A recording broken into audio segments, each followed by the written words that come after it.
Okay, everybody. Episode 31 of DSP versus the Internet rolls on. I appreciate you all being here and watching. Thank you. It's been an interesting mix this week so far. We have 2 more Ultra member videos to get through, and then we get to the standard member submissions, which will be randomly selected. Let's see what we've got next from the Ultra members. Here we go. As far as the ums, this is the hardest of all the skills I'm going to name in this course to completely remove from your system. I agree. As I talk with you guys every single day, I find myself using filler words. And is probably the most common one. While your brain is trying to process the next thing you're going to say, you get filler words that pop in. And is probably the most common one of all of them. I do say a few more, but is, I say all the time, for sure. You have been trained your whole life to fill the voids. We all have.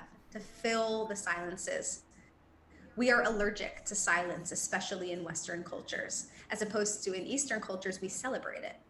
We look for the silence, like I'm creating right now. And if you think about the most compelling speakers, communicators, leaders that you admire most in the world, they speak like I'm speaking right now. Barack Obama was infamous for talking like this. Infamous, famous and infamous, because every time he would talk, he would have a big pause that built up dramatic anticipation.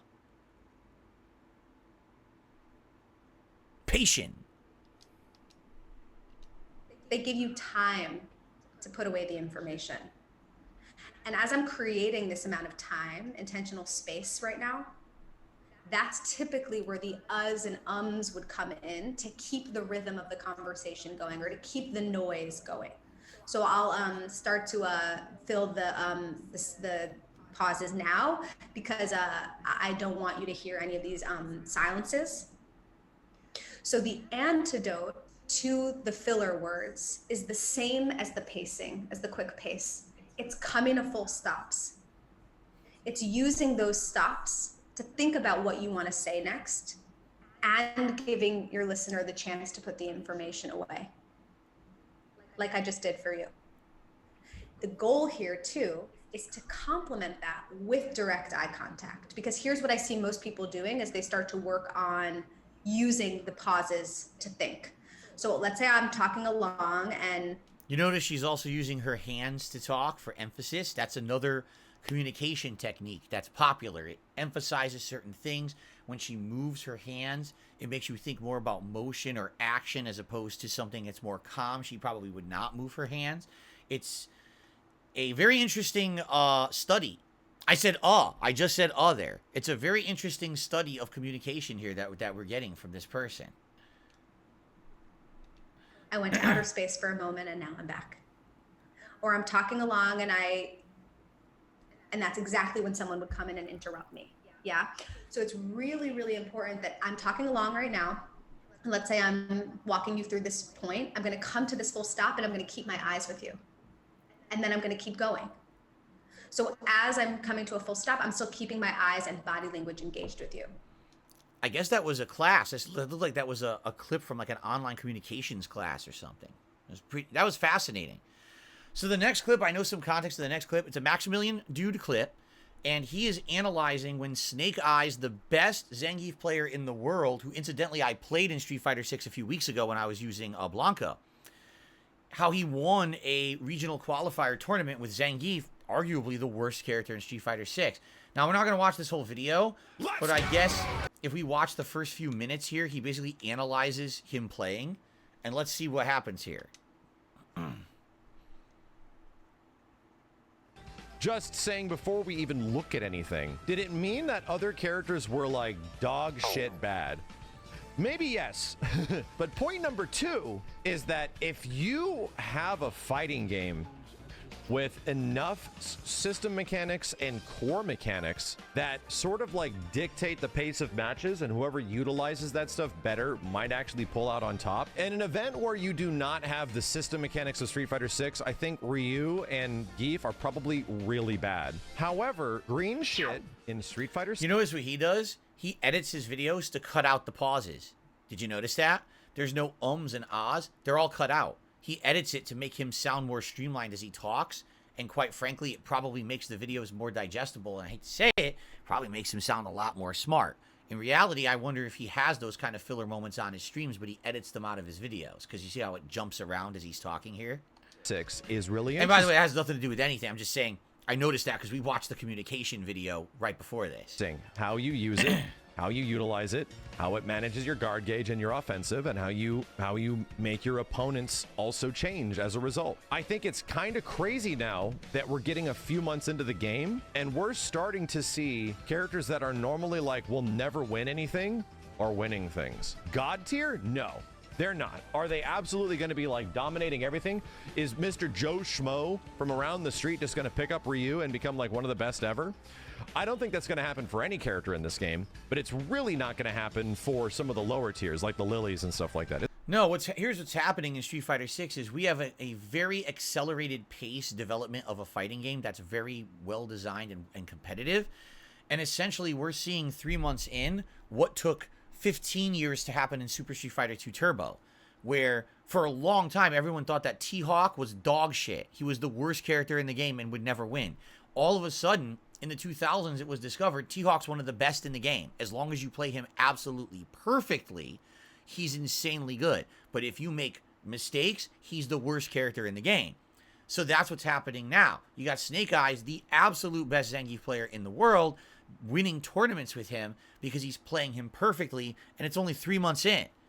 We have an insanely accelerated pace of gameplay now because of the internet. It's really not. Street Fighter 6 is a really fascinating game because they really thought out the core system. And I'm curious to see, with all the stuff we know about Street Fighter 6, how does Snake Eyes solve that problem? Especially if it's against a JP, where that matchup is easily one of the worst matchups in the game. Easily. I'd imagine JP versus Geef is likely one of the few 7-3s. How the hell do you solve that Rubik's Cube? How the heck do you make the 3 games you need to win the ones? How do you do that? So I'm kind of curious. Now you got me legit curious. Where was that link? And is this the grand finals? Hold on a second. Exactly. So here we have it here. Grand finals of our Yes, it is. North America West for Canada and US. Reynolds is already in winners. So if Snake takes this, he has to win 6 games. By the way, almost every top player of this game plays on PC. And they all do it completely on purpose because they, I just said, so there we go. I'm doing it with my mannerisms, my speech. They have ways to cut out input lag. So they're getting way reduced input lag playing this game now, and all top players are doing it. Almost no top players are playing on console at this point. Oh my god. Okay. Really strong all right, what does he do? Option, just the chop right into SPD. Does he get in and essentially just force JP to make bad okay. Yeah. Well, stays right on him. have the attitude of Snake Eyes. To be fair, Reynolds gave all a right. couple of unsafe looks with some of the Phantoms. Yeah. Damn. Like Was that actually a drive rush? It was, yes. Dude. He read it. He read the drive Damn. rush. Interrupting drive rush with stand MP from that distance? Yeah. That's crazy. I like Snake just representing a lot of really like common, strong Zangief options there. We see Reynolds already keen to what Snake Eyes wants to do. JP now synonymous with perfect parrying, right? Now synonymous with it. Setting up the double departure as well, and the lows are there. Wow. He got the hit drive rush combo. I think that's only like one of the few strengths that Geef has, right? Where's my pause button? Like maybe one of the minor strengths that Geef has is that his jabs are good, right? His short seems good too. Like they have pretty decent range.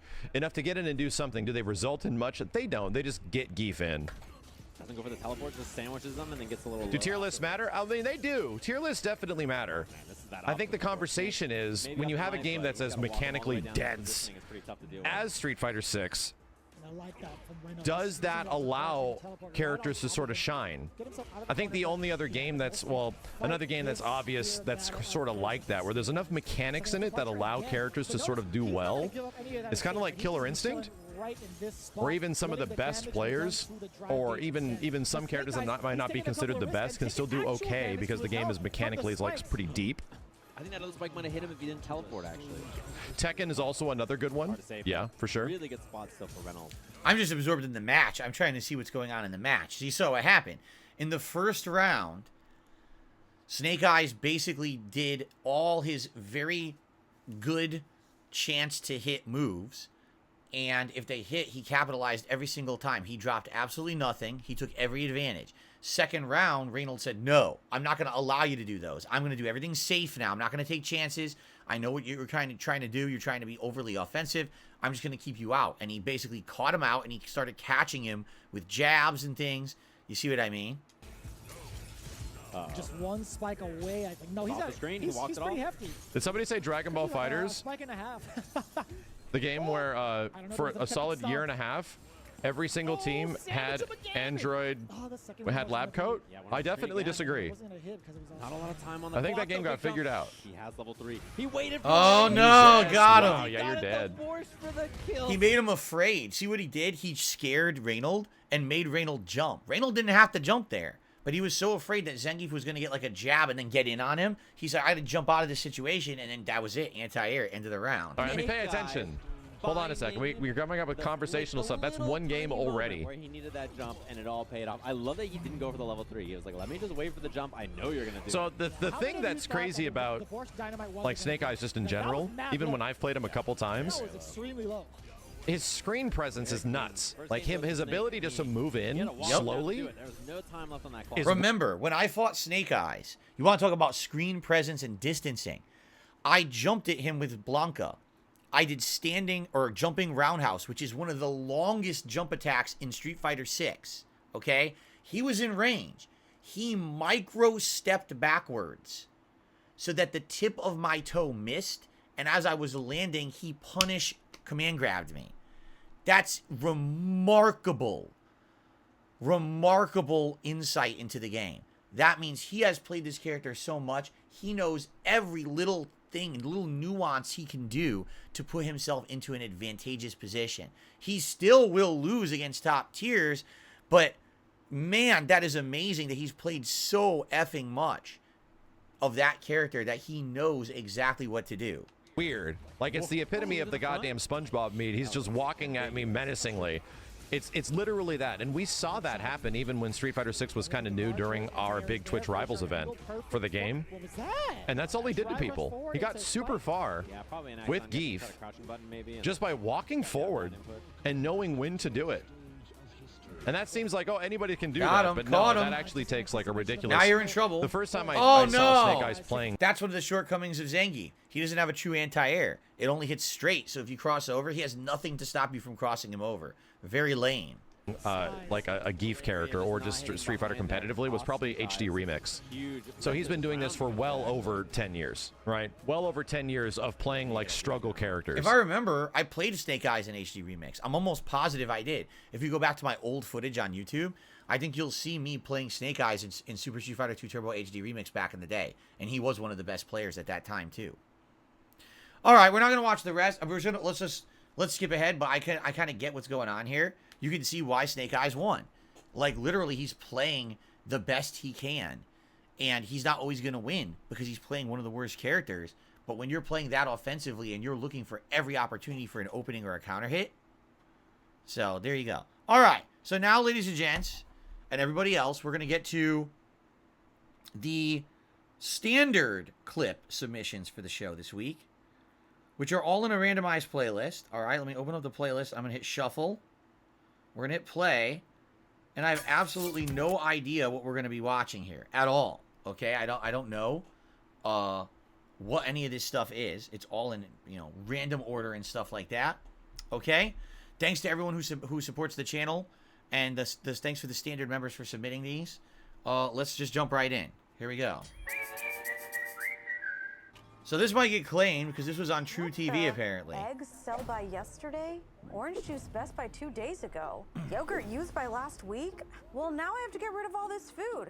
If I don't, someone could get sick. No, you don't. Best by, use by, sell by. Contrary to popular belief, none of these dates actually tells you when food stops being safe to eat. In fact, food can still be good way past the date on the label. According to food safety experts, eggs can be eaten 3 to 5 weeks past the sell-by date. Sell-by dates are a yo. And the USDA says canned and dried foods can be safe indefinitely. Indefinitely. Canned and dry foods. Okay. I won't go bad for years. And if food isn't handled... Oh, that's it. Already told you. We just got claimed. I basically can't do anything from College Humor. I can't do anything from any of this stuff that's like official channels that are, like I said, True TV. The moment you said that, that's going to be on a television show, and therefore that's claimed, and I can't watch it. So that was it. That was fast. On to the next video.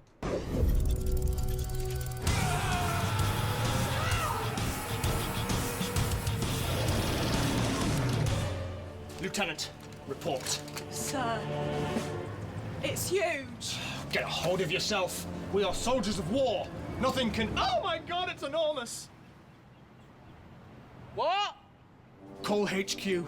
Tell them we found some sort of hideous, gigantic monster. Hey, I'm just fat. How did it get so big? I don't know. Food. What does it want? My dog. I'm walking my dog. It probably wants to eat us all. Hey, fuck you. Oh my god, it's so disgusting. Wait, did that guy just shoot himself? How many more lives must this damn beast claim? Wait, just to be clear, are you talking about me or my dog? Sir, I've also spotted a dog. Oh, god damn it. The monster appears to be oozing some sort of poisonous liquid. Wait, it's just sweat. I'm nervous. Anyone laughing? Again, this is like a fat-shaming video. It's British humor. I gotta be honest with you. I usually don't get British humor. I don't. It's so dry. The joke is he's kind of fat, so it's funny to make fun of him and over-exaggerate. Wow, that's funny, right? Are you guys laughing? Okay, let's continue.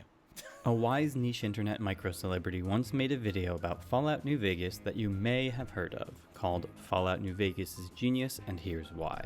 In that video, H-Bomber Guy goes through a lot of the game to make a general case for its novelty, value, attention to detail, and, significantly, departures in quality and said attention to detail from its predecessor in Fallout 3. This video here isn't a dig at H-Bomb's assertions so much as answering a question that the video begged to nobody but me. If Obsidian cares so much about the nuance and detail of the world, how come they never patched this one bug that literally ruined the aesthetic of one of the game's factions? Okay, that's a bit hyperbolic. What bug? What's he talking about? There's a bug that ruined a faction? I'm not aware of this. But also kind of not. Let's back up a bit. The Vegas Strip is dominated by 4 casinos, with only 3 of them being functional and open to the public. Control of said casinos was granted to reformed tribals by Mr. House, the enigmatic owner of the Strip and the locked casino. Each casino corresponds to a distinct tribe. Each tribe has been civilized in the sense that their old cultural traditions are no longer, or at least not supposed to be, apparent. The distinction between these groups, the aesthetic trappings of their identities, are baked into the lore. The identities they've taken on, in turn, were shaped around the aesthetic of the casinos they run. They are caricatures of the old world, given their identities by House. So basically, it's not that they were intended to be those people. Like, for example, the Ultra Lux people, the Gourmands, right, which end up being cannibals, they weren't actually always like that. They were just given those clothing and that lore by Mr. House, and they started that faction like that. Same thing with Gomorrah. They weren't gangsters. They were given that by Mr. House. Here, you're gangsters now, to be a remnant of the old world. They didn't start out as gangsters. They were essentially trained to be gangsters, you see? So that's why it makes sense. Why would there still be gangsters in a post-apocalypse? Because Mr. House wanted them to represent that old group of people from the past. That's what he's saying. Okay. That's why you've got the cartoonish mafioso guys in the Omertas, Exactly. the jazzy, fun, cool cats with the chairman, and the stuffy, fancy guys in the White Glove Society. Right. These aren't original tribal identities that came to inhabit the Strip, or sprung up around discovered relics of the old world, as is the case for the Kings in Freeside. They are tailored to vibes, tailored to the casinos they run. I'm about to show you the bug that bothers me by showing you the same scene twice in a row. Okay. First, as it is without mods, and then with one. So, no mods, then with mods, and let's see the difference. Okay. See if you spot the difference. Hey, fellow, welcome to the Tops Hotel and Casino. I'm gonna have to ask you to hand over any weapons you might be carrying. Hey, fellow, welcome to the Tops Hotel and Casino. What is? I'm gonna have to ask you to hand over any His weapons jacket? you might be carrying. It's not very dramatic, but it is pretty obvious. The Top's greeter, and by extension all of the chairmen, are wearing white suits in one clip and black suits in another. This is the bug that has bothered me for over a decade. I know it sounds remarkably insignificant and almost petty, but hear me out as I make my case. Now, the bug isn't actually connected to those factions, or the equipment or loot tables or anything. It's not a case of misassigning an item. It's a case of textures. Generally, Bethesda and Obsidian both have reputations of imperfect launches, and generally, texture bugs are low on the list of issues when there's an unexplained crash around every corner. To reiterate for the purest simplicity, the bug is that both the dirty and grimy pre-war businesswear use the texture for the dirty, aka white, suit. That's it, or mostly it. The bug also affects female suit textures, but in a far odder way. So he's saying there's two suits that look different, but when you put them on, they look exactly the same. Okay, what's the big deal about that, though? And this guy got 290,000 views for this. One of them gets replaced with the texture for the NCR president suit, so, like, I guess it could have been worse, and the Tops Casino could have been filled with people wearing NCR lapels. And I bet if that happened, more people would have noticed or been like, OMG, what's the lore implication? Do the chairmen support the NCR? But right. It's not even that deep. This doesn't sound like much, maybe only something a pedantic dork would notice or even know to care about, and yeah, fair. When I got Fallout New Vegas as a kid, I noticed the bug. Not for the same reason it bothers me now, but because I liked the black suit, the grimy one, as it appeared in Fallout 3. When I tried to wear it in New Vegas and ended up in a white suit, I was, understandably, confused. I distinctly remember filling out a bug report and sending it to Bethesda in the first week after launch. You cared that much? Given the fact that the bug was a day one bug and to this day is still in the game, I'm not holding out hope they'll get back to my message someday. So here's me, a pedantic dork, turning a long... So basically, all the chairmen were always supposed to be wearing black suits. Only Tommy, their leader, was supposed to be wearing a white one. But the bug made them all wear the same white suit. But what's... Okay, I get it. But still, what's the big deal? What does this change? Yeah, why does the bug matter? Here. The chairman faction lose something that make them distinct. What is it? Chairman faction lose something that makes them distinct. They still have a faction uniform, so to speak, but it's not a very special one, even before the bug. It doesn't confer special benefits and is ostensibly a suit you can find at random in any given wardrobe in the game. It lacks both functional and contextual distinction. All it really had going for it was being decidedly not what another strip faction wore, but that got messed up, so the chairmen and the omertas are harder to separate. Ultimately, the chairmen still talk funny and they don't wear gamer hats, so they're not accidentally the same, but the intent to have them dressed differently isn't met. Okay, that's it. So I get it. What he's saying is, because they're accidentally wearing the same suit as the omertas, it makes them seem too similar. I don't think anyone cares. Like, I'll be honest with you, I never knew about this bug. I've played Fallout New Vegas multiple times. I always think the chairmen are distinct because of the way they talk and act, not because of how they dress. But I guess if you're a stickler, you'll notice the difference and you'll be upset. All right, guys, time to split the part. When we come back, we'll have a brief Q&A segment, and then we'll continue on with these standard member submissions. Okay, guys? Thanks so much. See you then.